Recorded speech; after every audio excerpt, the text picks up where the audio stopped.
ആദിയിൽ വചനമുണ്ടായിരുന്നു, വചനം ദൈവത്തോടു കൂടിയായിരുന്നു, വചനം ദൈവമായിരുന്നു. അവൻ ആദിയിൽ ദൈവത്തോടു കൂടിയായിരുന്നു.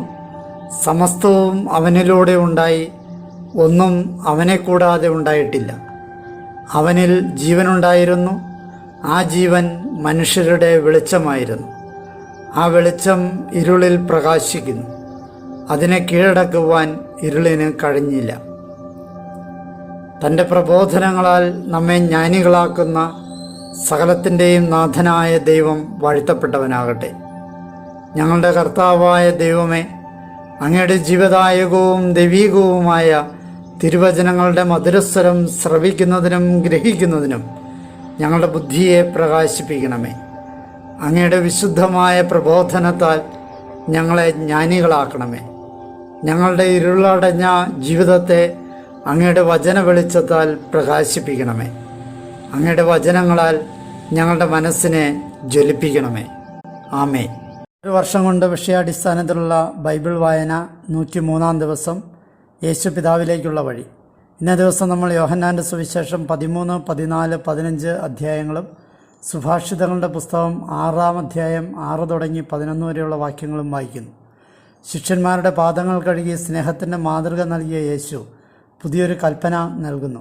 ഞാൻ നിങ്ങളെ സ്നേഹിച്ചതുപോലെ നിങ്ങളും പരസ്പരം സ്നേഹിക്കുവിൻ. നമ്മുടെ സഹായകനായി പരിശുദ്ധാത്മാവിന് വാഗ്ദാനം ചെയ്യുന്ന യേശുവിൻ്റെ സ്നേഹത്തിൻ്റെ ആഴം മനസ്സിലാക്കാനും ദിവ്യകാരുണ്യത്തോട് കൂടുതൽ സ്നേഹമുള്ളവരായി ജീവിക്കുവാനും നമുക്ക് സാധിക്കണമെന്ന് തിരുവചനം നമ്മെ പഠിപ്പിക്കുന്നു. യോഹന്നാൻ്റെ സുവിശേഷം 13-ാം അധ്യായം ശിഷ്യന്മാരുടെ പാദം കഴുകുന്നു. പെസഹ തിരുനാളിന് മുമ്പ് തന്നെ യേശു ഈ ലോകത്തിൽ നിന്ന് പിതാവിൻ്റെ പക്കലേക്ക് പോകാനുള്ള അവൻ്റെ മണിക്കൂർ വന്നുവെന്ന് അറിഞ്ഞു. ലോകത്തിൽ സ്വന്തമായുള്ളവരെ അവൻ സ്നേഹിച്ചു, അവസാനം വരെ അവരെ സ്നേഹിച്ചു. അത്താഴ സമയത്ത് പിശാച് ശിമയോൻ്റെ പുത്രനായ യൂദാസ് കറിയോത്തയുടെ ഉള്ളിൽ യേശുവിനെ ഒറ്റിക്കൊടുക്കാൻ തോന്നിച്ചു. പിതാവ് സകലതും തൻ്റെ കരങ്ങളിൽ ഏൽപ്പിച്ചിരിക്കുന്നു എന്നും താൻ ദൈവത്തിൽ നിന്ന് വരികയും ദൈവത്തിങ്കിലേക്ക് പോവുകയും ചെയ്യുന്നുവെന്നും യേശു അറിഞ്ഞു. അത്താഴത്തിനിടയിൽ അവൻ എഴുന്നേറ്റ് മേലങ്കി മാറ്റി ഒരു കച്ചയെടുത്ത് അരയിൽ ചുറ്റി. അനന്തരം ഒരു താലത്തിൽ വെള്ളമെടുത്ത് ശിഷ്യന്മാരുടെ പാദങ്ങൾ കഴുകാനും അരയിൽ ചുറ്റിയിരുന്ന കച്ച കൊണ്ട് തുടയ്ക്കുവാനും തുടങ്ങി. അവൻ ശിമയോൻ പത്രോസിൻ്റെ അടുത്തെത്തി. പത്രോസ് അവനോട് ചോദിച്ചു, കർത്താവേ, നീ എൻ്റെ പാദങ്ങൾ കഴുകുകയാണോ? യേശു പറഞ്ഞു, ഞാൻ ചെയ്യുന്നത് എന്തെന്ന് ഇപ്പോൾ നീ അറിയുന്നില്ല, എന്നാൽ പിന്നീട് നീ അറിയും. പത്രോസ് പറഞ്ഞു, നീ ഒരിക്കലും എൻ്റെ പാദങ്ങൾ കഴുകരുത്. യേശു പറഞ്ഞു, ഞാൻ നിന്നെ കഴുകുന്നില്ലെങ്കിൽ നിനക്ക് എന്നോടുകൂടെ പങ്കുണ്ടായിരിക്കില്ല. ശിമയോൻ പത്രോസ് പറഞ്ഞു, കർത്താവേ, എങ്കിൽ എൻ്റെ പാദങ്ങൾ മാത്രമല്ല കരങ്ങളും ശിരസ്സും കൂടി കഴുകണമേ. യേശു പ്രതിവചിച്ചു, കുളി കഴിഞ്ഞവൻ്റെ കാലുകൾ മാത്രമേ കഴുകേണ്ടതുള്ളൂ, അവൻ മുഴുവൻ ശുദ്ധിയുള്ളവനായിരിക്കും. നിങ്ങൾ ശുദ്ധിയുള്ളവരാണ്, എന്നാൽ എല്ലാവരുമല്ല. തന്നെ ഒറ്റിക്കൊടുക്കുന്നവൻ ആരാണെന്ന് അവൻ അറിഞ്ഞിരുന്നു. അതുകൊണ്ടാണ് നിങ്ങളിൽ എല്ലാവരും ശുദ്ധിയുള്ളവരല്ല എന്ന് അവൻ പറഞ്ഞത്. അവരുടെ പാദങ്ങൾ കഴുകിയ ശേഷം അവൻ മേലങ്കി ധരിച്ച് സ്വസ്ഥാനത്തിരുന്ന് അവരോട് പറഞ്ഞു, ഞാൻ എന്താണ് നിങ്ങൾക്ക് ചെയ്തതെന്ന് നിങ്ങൾ അറിയുന്നുവോ? നിങ്ങൾ എന്നെ ഗുരു എന്നും കർത്താവ് എന്നും വിളിക്കുന്നു. അത് ശരി തന്നെ. നിങ്ങളുടെ ഗുരുവും കർത്താവുമായ ഞാൻ നിങ്ങളുടെ പാദങ്ങൾ കഴുകിയെങ്കിൽ നിങ്ങളും പരസ്പരം പാദങ്ങൾ കഴുകണം. എന്തെന്നാൽ ഞാൻ നിങ്ങൾക്ക് ചെയ്തതുപോലെ നിങ്ങളും ചെയ്യേണ്ടതിന് ഞാൻ നിങ്ങൾക്കൊരു മാതൃക നൽകിയിരിക്കുന്നു. സത്യം സത്യമായി ഞാൻ നിങ്ങളോട് പറയുന്നു, ഭൃത്യൻ യജമാനേക്കാൾ വലിയവനല്ല, അയക്കപ്പെട്ടവൻ അയച്ചവനേക്കാളും വലിയവനല്ല. ഈ കാര്യങ്ങൾ അറിഞ്ഞ് നിങ്ങൾ ഇതനുസരിച്ച് പ്രവർത്തിച്ചാൽ അനുഗ്രഹീതർ. നിങ്ങളെല്ലാവരെയും കുറിച്ചല്ല ഞാനിത് പറയുന്നത്. ഞാൻ തിരഞ്ഞെടുത്തവരെ എനിക്കറിയാം. എൻ്റെ അപ്പം ഭക്ഷിക്കുന്നവൻ എനിക്കെതിരെ കുതികാലുയർത്തി എന്ന തിരുവെഴുത്ത് പൂർത്തിയാകേണ്ടിയിരിക്കുന്നു. അത് സംഭവിക്കുമ്പോൾ ഞാൻ ആകുന്നു എന്ന് നിങ്ങൾ വിശ്വസിക്കേണ്ടതിനാണ് സംഭവിക്കുന്നതിന് മുമ്പ് ഇപ്പോൾ തന്നെ ഞാൻ നിങ്ങളോട് പറയുന്നത്. സത്യം സത്യമായി ഞാൻ നിങ്ങളോട് പറയുന്നു, ഞാൻ അയക്കുന്നവനെ സ്വീകരിക്കുന്നവൻ എന്നെയാണ് സ്വീകരിക്കുന്നത്, എന്നെ സ്വീകരിക്കുന്നവൻ എന്നെ അയച്ചവനെ സ്വീകരിക്കുന്നു. യൂദാസിൻ്റെ വഞ്ചനയെക്കുറിച്ച് ഇത് പറഞ്ഞപ്പോൾ യേശു ആത്മാവിൽ അസ്വസ്ഥനായി. അവൻ വ്യക്തമായി പറഞ്ഞു, സത്യം സത്യമായി ഞാൻ നിങ്ങളോട് പറയുന്നു, നിങ്ങളിൽ ഒരുവൻ എന്നെ ഒറ്റിക്കൊടുക്കും. അവൻ ആരെപ്പറ്റി പറയുന്നു എന്നറിയാതെ ശിഷ്യന്മാർ അസ്വസ്ഥചിത്തരായി പരസ്പരം നോക്കി. ശിഷ്യന്മാരിൽ യേശു സ്നേഹിച്ചിരുന്നവൻ അവൻ്റെ വക്ഷസ്സിലേക്ക് ചാരിക്കിടന്നു. ശിമയോൻ പത്രോസ് അവനോട് ആംഗ്യം കാണിച്ചു. അവൻ ആരെപ്പറ്റി പറയുന്നു എന്ന് ചോദിക്കുക. യേശുവിൻ്റെ വക്ഷസ്സിൽ ചേർന്ന് കിടന്നുകൊണ്ട് അവൻ ചോദിച്ചു, കർത്താവെ, ആരാണത്? അവൻ പ്രതിവചിച്ചു, അപ്പക്കഷ്ണം മുക്കി ഞാൻ ആർക്ക് കൊടുക്കുന്നുവോ അവൻ തന്നെ. അവൻ അപ്പക്കഷ്ണം മുക്കി ശിമയോൻ സ്കറിയോത്തയുടെ മകൻ യൂദാസിന് കൊടുത്തു. അപ്പക്കഷ്ണം സ്വീകരിച്ചു കഴിഞ്ഞപ്പോൾ സാത്താൻ അവനിൽ പ്രവേശിച്ചു. യേശു അവനോട് പറഞ്ഞു, നീ ചെയ്യാനിരിക്കുന്നത് വേഗം ചെയ്യുക. എന്നാൽ ഭക്ഷണത്തിനിരുന്നവരിലാരും അവൻ ഇത് എന്തിനു പറഞ്ഞുവെന്ന് അറിഞ്ഞില്ല. പണസഞ്ചി യൂദാസിൻ്റെ പക്കലായിരുന്നതിനാൽ നമുക്ക് തിരുനാളിന് ആവശ്യമുള്ളത് വാങ്ങുക എന്നോ ദരിദ്രർക്ക് എന്തെങ്കിലും കൊടുക്കുക എന്നോ ആയിരിക്കാം യേശു അവനോട് ആവശ്യപ്പെട്ടതെന്ന് ചിലർ വിചാരിച്ചു. ആ അപ്പക്കഷ്ണം സ്വീകരിച്ച് അവൻ ഉടനെ പുറത്തുപോയി. അപ്പോൾ രാത്രിയായിരുന്നു. പുതിയ പ്രമാണം. അവൻ പുറത്തുപോയി കഴിഞ്ഞപ്പോൾ യേശു പറഞ്ഞു, ഇപ്പോൾ മനുഷ്യപുത്രൻ മഹത്വപ്പെട്ടിരിക്കുന്നു, അവനിൽ ദൈവവും മഹത്വപ്പെട്ടിരിക്കുന്നു. ദൈവം അവനിൽ മഹത്വപ്പെട്ടെങ്കിൽ ദൈവം അവനെ തന്നിൽ മഹത്വപ്പെടുത്തും, ഉടൻ തന്നെ മഹത്വപ്പെടുത്തും. എൻ്റെ കുഞ്ഞുങ്ങളെ, ഇനി അല്പസമയം കൂടി ഞാൻ നിങ്ങളോടുകൂടി ഉണ്ടായിരിക്കും. നിങ്ങളെന്നെ അന്വേഷിക്കും. എന്നാൽ ഞാൻ യഹൂദരോട് പറഞ്ഞതുപോലെ ഇപ്പോൾ നിങ്ങളോടും പറയുന്നു, ഞാൻ പോകുന്നിടത്തേക്ക് വരാൻ നിങ്ങൾക്ക് കഴിയുകയില്ല. ഞാൻ പുതിയൊരു കൽപ്പന നിങ്ങൾക്ക് നൽകുന്നു, നിങ്ങൾ പരസ്പരം സ്നേഹിക്കുവിൻ. ഞാൻ നിങ്ങളെ സ്നേഹിച്ചതുപോലെ നിങ്ങളും പരസ്പരം സ്നേഹിക്കുവിൻ. നിങ്ങൾക്ക് പരസ്പരം സ്നേഹമുണ്ടെങ്കിൽ നിങ്ങൾ എൻ്റെ ശിഷ്യന്മാരാണെന്ന് അതുമൂലം എല്ലാവരും അറിയും. ശിമോൻ പത്രോസ് ചോദിച്ചു, കർത്താവേ, നീ എവിടേക്ക് പോകുന്നു? യേശു പ്രതിവചിച്ചു, ഞാൻ പോകുന്നിടത്തേക്ക് ഇപ്പോൾ എന്നെ അനുഗമിക്കാൻ നിനക്ക് കഴിയുകയില്ല, എന്നാൽ പിന്നീട് നീ അനുഗമിക്കും. പത്രോസ് പറഞ്ഞു, കർത്താവേ, ഇപ്പോൾ തന്നെ നിന്നെ അനുഗമിക്കാൻ എനിക്ക് കഴിയാത്തത് എന്തുകൊണ്ട്? നിനക്ക് വേണ്ടി എൻ്റെ ജീവൻ ഞാൻ ത്യജിക്കും. യേശു പ്രതിവചിച്ചു, നീ എനിക്ക് വേണ്ടി ജീവൻ ത്യജിക്കുമെന്നോ? സത്യം സത്യമായി ഞാൻ നിന്നോട് പറയുന്നു, നീ എന്നെ 3 പ്രാവശ്യം തള്ളിപ്പറയുന്നത് വരെ കോഴി കൂകുകയില്ല. യോഹന്നാൻ്റെ സുവിശേഷം 14-ാം അധ്യായം. യേശു പിതാവിലേക്കുള്ള വഴി. നിങ്ങളുടെ ഹൃദയം അസ്വസ്ഥമാകേണ്ട, ദൈവത്തിൽ വിശ്വസിക്കുവിൻ, എന്നിലും വിശ്വസിക്കുവിൻ. എൻ്റെ പിതാവിൻ്റെ ഭവനത്തിൽ അനേകം വാസസ്ഥലങ്ങളുണ്ട്. ഇല്ലായിരുന്നെങ്കിൽ നിങ്ങൾക്ക് സ്ഥലമൊരുക്കാൻ പോകുന്നുവെന്ന് ഞാൻ നിങ്ങളോട് പറയുമായിരുന്നു. ഞാൻ പോയി നിങ്ങൾക്ക് സ്ഥലമൊരുക്കി കഴിയുമ്പോൾ ഞാൻ ആയിരിക്കുന്നിടത്ത് നിങ്ങളുമായിരിക്കേണ്ടതിന് ഞാൻ വീണ്ടും വന്ന് നിങ്ങളെയും കൂട്ടിക്കൊണ്ടുപോകും. ഞാൻ പോകുന്നിടത്തേക്കുള്ള വഴി നിങ്ങൾക്കറിയാം. തോമസ് പറഞ്ഞു, കർത്താവേ, നീ എവിടേക്ക് പോകുന്നെന്ന് ഞങ്ങൾക്കറിഞ്ഞുകൂടാ, പിന്നെ വഴി ഞങ്ങളെങ്ങനെ അറിയും? യേശു പറഞ്ഞു, ഞാനാകുന്നു വഴിയും സത്യവും ജീവനും. എന്നിലൂടെ അല്ലാതെ ആരും പിതാവിങ്കലേക്ക് വരുന്നില്ല. നിങ്ങൾ എന്നെ അറിഞ്ഞിരുന്നെങ്കിൽ എൻ്റെ പിതാവിനെയും അറിയുമായിരുന്നു. ഇപ്പോൾ മുതൽ നിങ്ങൾ അവനെ അറിയുന്നു, അവനെ കാണുകയും ചെയ്തിരിക്കുന്നു. പീലിപ്പോസ് പറഞ്ഞു, കർത്താവേ, പിതാവിനെ ഞങ്ങൾക്ക് കാണിച്ചു തരിക, ഞങ്ങൾക്കത് മതി. യേശു പറഞ്ഞു, ഇക്കാലം അത്രയും ഞാൻ നിങ്ങളോടുകൂടി ആയിരുന്നിട്ടും പീലിപ്പോസേ, നീ എന്നെ അറിയുന്നില്ലേ? എന്നെ കാണുന്നവൻ പിതാവിനെ കാണുന്നു. പിന്നെ പിതാവിനെ ഞങ്ങൾക്ക് കാണിച്ചു തരിക എന്ന് നീ പറയുന്നത് അങ്ങനെ? ഞാൻ പിതാവിലും പിതാവ് എന്നിലുമാണെന്ന് നീ വിശ്വസിക്കുന്നില്ലേ? ഞാൻ നിങ്ങളോട് പറയുന്ന വാക്കുകൾ സ്വമേധയാ പറയുന്നതല്ല, പ്രത്യുത എന്നിൽ വസിക്കുന്ന പിതാവ് തൻ്റെ പ്രവൃത്തികൾ ചെയ്യുകയാണ്. ഞാൻ പിതാവിലും പിതാവ് എന്നിലുമാണെന്ന് ഞാൻ പറയുന്നത് വിശ്വസിക്കുവിൻ.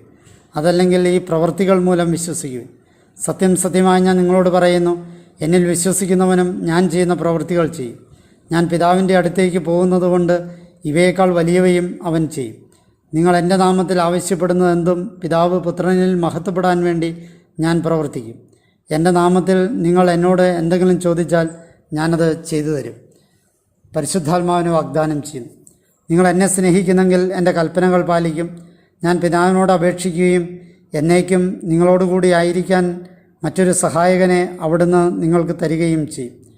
ഈ സത്യത്തിൻ്റെ ആത്മാവിനെ സ്വീകരിക്കാൻ ലോകത്തിന് സാധിക്കുകയില്ല, കാരണം അത് അവനെ കാണുകയോ അറിയുകയോ ചെയ്യുന്നില്ല. എന്നാൽ നിങ്ങൾ അവനെ അറിയുന്നു, കാരണം അവൻ നിങ്ങളോടൊത്ത് വസിക്കുന്നു, നിങ്ങളിലായിരിക്കുകയും ചെയ്യും. ഞാൻ നിങ്ങളെ അനാഥരായി വിടുകയില്ല, ഞാൻ നിങ്ങളുടെ അടുത്തേക്ക് വരുന്നു. അല്പസമയം കൂടി കഴിഞ്ഞാൽ ലോകം എന്നെ കാണുകയില്ല, എന്നാൽ നിങ്ങൾ എന്നെ കാണും.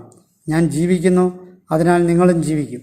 ഞാൻ എൻ്റെ പിതാവിലും നിങ്ങൾ എന്നിലും ഞാൻ നിങ്ങളിലുമാണെന്ന് ആ ദിവസം നിങ്ങളറിയും. എൻ്റെ കൽപ്പനകൾ സ്വീകരിക്കുകയും പാലിക്കുകയും ചെയ്യുന്നവനാണ് എന്നെ സ്നേഹിക്കുന്നത്. എന്നെ സ്നേഹിക്കുന്നവനെ എൻ്റെ പിതാവും സ്നേഹിക്കും. ഞാനും അവനെ സ്നേഹിക്കുകയും എന്നെ അവന് വെളിപ്പെടുത്തുകയും ചെയ്യും. യൂദാസ് കറിയോത്തയല്ല അവനോട് പറഞ്ഞു, നീ നിന്നെ ഞങ്ങൾക്ക് വെളിപ്പെടുത്താൻ പോകുന്നു, എന്നാൽ ലോകത്തിന് വെളിപ്പെടുത്തുകയില്ല എന്ന് പറഞ്ഞതെന്താണ്? യേശു പ്രതിവചിച്ചു, എന്നെ സ്നേഹിക്കുന്നവൻ എൻ്റെ വചനം പാലിക്കും. അപ്പോൾ എൻ്റെ പിതാവ് അവനെ സ്നേഹിക്കുകയും ഞങ്ങൾ അവൻ്റെ അടുത്ത് വന്ന് അവനോടൊപ്പം വാസമുറപ്പിക്കുകയും ചെയ്യും. എന്നെ സ്നേഹിക്കാത്തവനോ എൻ്റെ വചനങ്ങൾ പാലിക്കുന്നില്ല. നിങ്ങൾ ശ്രവിക്കുന്ന ഈ വചനം എൻ്റേതല്ല, എന്നെ അയച്ച പിതാവിൻ്റേതാണ്. നിങ്ങളോടുകൂടി ആയിരിക്കുമ്പോൾ തന്നെ ഇവ ഞാൻ നിങ്ങളോട് പറഞ്ഞിരിക്കുന്നു. എന്നാൽ എൻ്റെ നാമത്തിൽ പിതാവ് അയക്കുന്ന ആശ്വാസകനായ പരിശുദ്ധാത്മാവ് എല്ലാ കാര്യങ്ങളും നിങ്ങളെ പഠിപ്പിക്കുകയും ഞാൻ നിങ്ങളോട് പറഞ്ഞിട്ടുള്ളവയെല്ലാം നിങ്ങളെ അനുസ്മരിപ്പിക്കുകയും ചെയ്യും. സമാധാനം ഞാൻ നിങ്ങളെ ഏൽപ്പിച്ചിട്ട് പോകുന്നു. എൻ്റെ സമാധാനം നിങ്ങൾക്ക് ഞാൻ നൽകുന്നു. ലോകം നൽകുന്ന പോലെയല്ല ഞാൻ നൽകുന്നത്. നിങ്ങളുടെ ഹൃദയം അസ്വസ്ഥമാകേണ്ട, നിങ്ങൾ ഭയപ്പെടുകയും വേണ്ട. ഞാൻ പോകുന്നെന്നും വീണ്ടും നിങ്ങളുടെ അടുത്തേക്ക് വരുന്നെന്നും ഞാൻ പറഞ്ഞത് നിങ്ങൾ കേട്ടല്ലോ. നിങ്ങൾ എന്നെ സ്നേഹിച്ചിരുന്നെങ്കിൽ പിതാവിൻ്റെ അടുത്തേക്ക് ഞാൻ പോകുന്നതിൽ നിങ്ങൾ സന്തോഷിക്കുമായിരുന്നു. എന്നാൽ പിതാവ് എന്നേക്കാൾ വലിയവനാണ്. അത് സംഭവിക്കുമ്പോൾ നിങ്ങൾ വിശ്വസിക്കേണ്ടതിന് സംഭവിക്കുന്നതിന് മുമ്പ് തന്നെ നിങ്ങളോട് ഞാൻ പറഞ്ഞിരിക്കുന്നു. നിങ്ങളോട് ഇനിയും ഞാൻ അധികം സംസാരിക്കുകയില്ല, കാരണം ഈ ലോകത്തിൻ്റെ അധികാരി വരുന്നു. എങ്കിലും അവന് എൻ്റെ മേൽ ഒരധികാരവുമില്ല. എന്നാൽ ഞാൻ പിതാവിനെ സ്നേഹിക്കുന്നെന്നും അവിടുന്ന് എന്നോട് കൽപ്പിച്ച പോലെ ഞാൻ പ്രവർത്തിക്കുന്നെന്നും ലോകം അറിയണം. എഴുന്നേൽക്കുവിൻ, നമുക്കിവിടെ നിന്ന് പോകാം. യോഹന്നാൻ്റെ സുവിശേഷം 15-ാം അധ്യായം. മുന്തിരിച്ചെടിയും ശാഖകളും. ഞാൻ സാക്ഷാൽ മുന്തിരിച്ചെടിയും എൻ്റെ പിതാവ് കൃഷിക്കാരനുമാണ്. എന്നിൽ ഫലം തരാത്ത എല്ലാ ശാഖകളെയും അവിടുന്ന് നീക്കിക്കളയുന്നു. എന്നാൽ ഫലം തരുന്നതിനെ കൂടുതൽ കായ്ക്കാനായി അവിടുന്ന് വെട്ടിയൊരുക്കുകയും ചെയ്യുന്നു. ഞാൻ നിങ്ങളോട് പറഞ്ഞ വചനം നിമിത്തം നിങ്ങൾ ശുദ്ധിയുള്ളവരായിരിക്കുന്നു.